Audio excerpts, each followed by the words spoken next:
This news blast is brought to you by Qburgh, Pittsburgh's source for LGBTQ plus news and community information. To learn more about Qburgh, go to qburgh.com. That's QBURGH.com. From the PEP Radio Newsroom, this is our latest news blast. The federal government no longer backs transgender minors and their families in Tennessee who are challenging a state ban on gender-affirming care, the Trump administration told the U.S. Supreme Court on Friday. The court's conservatives, at arguments in December, had already seemed likely to uphold the state ban on puberty blockers and hormone treatments. The formal notification of the change is the latest in a flurry of actions by the new administration regarding transgender people.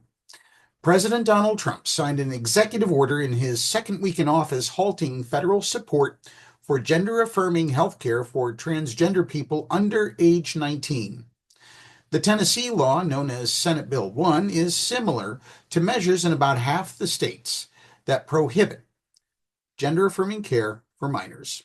The Biden administration had intervened in the Tennessee case, arguing that the restrictions amounted to unconstitutional sex discrimination and warning that the court's decision in favor of the state could lead to restrictions on transgender adults. The department has now determined that Senate Bill 1 does not deny equal protection on account of sex or any other characteristic, Deputy Solicitor General Curtis Gannon wrote in a letter to the court. Accordingly, the new administration would not have intervened to challenge Senate Bill 1, let alone sought this court's review of the Court of Appeals decision, effectively upholding the law. But the justices still should go ahead and decide the Tennessee case, Gannon said, because the transgender minors and their parents also are involved, and it would be inefficient to order a new round of legal briefing. Lawyers for the families condemned the administration's action. This latest move from the Trump administration is another indication that they are using the power of the federal government to target marginalized groups for further discrimination.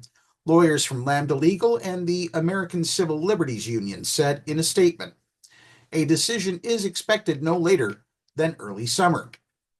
Since returning to the presidency last month, Trump has signed orders that define the sexes as unchangeable, open the door to banning transgender people from military service, call for new rules about how schools can teach about gender, and set the stage to ban transgender women and girl athletes from participating in girls' and women's sports.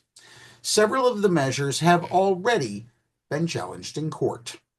Be sure to download the Live 365 app to take PEP Radio with you wherever you go. If you are watching the video version on YouTube, please be sure to click the subscribe button. That's the news blast for this hour.